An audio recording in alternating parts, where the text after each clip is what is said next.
Hey beautiful people, I wanted to bring you an update on our daughter's case around her surgery with the NHS. You might have seen our first video where we were launching a formal complaint against the NHS because of the demands that they have for our 3-month-old daughter who needed surgery, and they refused to treat her unless we let them do 2 COVID swab tests on her, and they refused to do any other kind of COVID swab test except for the one that goes right deep down the passage,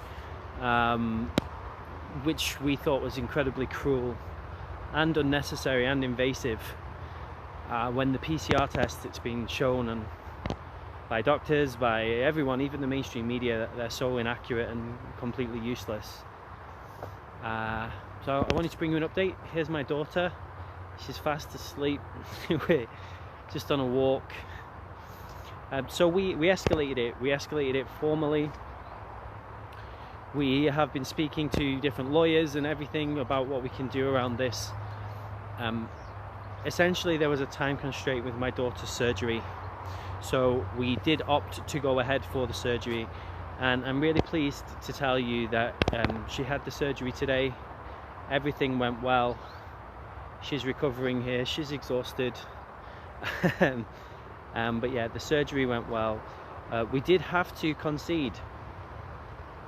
So she did receive 2 COVID swab tests. This is a 3-month-old baby. Apparently the NHS policy is that all babies have to be tested, and because the rates went up, it was not just 1 test we had to do, it was 2 tests. The first test that they did, my wife was there with them, and they did the full thing, the big long swab through the nose, down the cavity. It made my daughter's eyes water for around 10-15 minutes. She was crying quite a lot, but thankfully there don't seem to have been any serious or obvious adverse effects from the COVID swab test. There have been some babies that have died. You can go online and see the cases of those. There have been lots of children who get nosebleeds and severe headaches and all sorts of other nasty things, but thankfully our daughter didn't have any of those. And then 3 days later we had to get the second test, and this is the new policy, so there has to be 2 negative tests. When we got the second test, we actually got a really nice nurse who took us to a side room and basically said, look, I don't want to do this procedure on your daughter because she's too young. So she pretended to do the test. She was very gentle with her, you know, didn't go too far in the nose like you're supposed to, wasn't as forceful.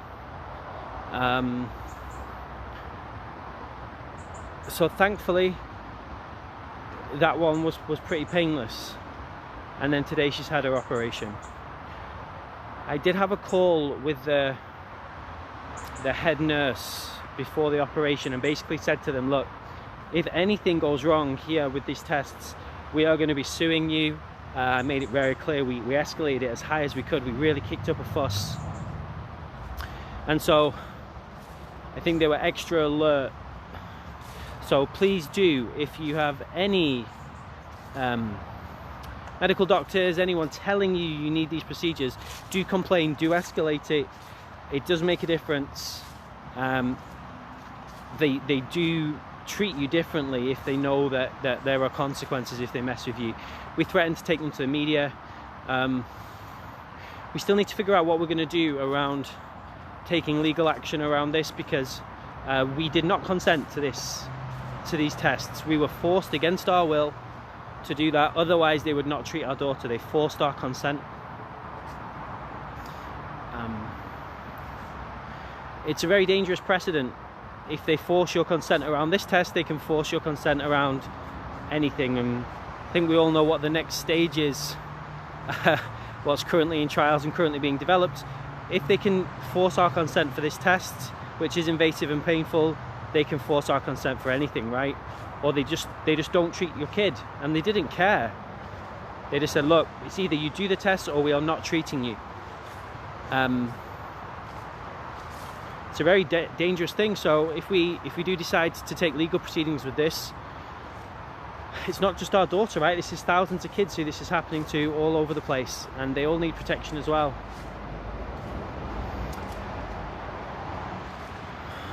It's a big undertaking, and it's a lot of energy to take this to court. We need to decide if that's the right thing to do for our family and for all those other families. If you have had any experience of this, please do get in touch. That could be really helpful. But for now, we're just thankful that our daughter's happy, healthy, recovering, and thank you for all your love, all your support, all your suggestions, all your contacts, all your everything. It really made a big difference. Hopefully we don't have to carry on with this stuff for too much longer, and we can get back to some semblance of normality, but maybe even better, because even before COVID and all this situation, we were still, the medical system is seriously messed up. It is not a kind system in lots of ways, and I think it needs a revolution. I think it needs some definite reform. So maybe this is a good trigger for that. That's a whole nother project. So for now, we're grateful, thank you, and we're gonna go rest, relax, and yeah, thank you again.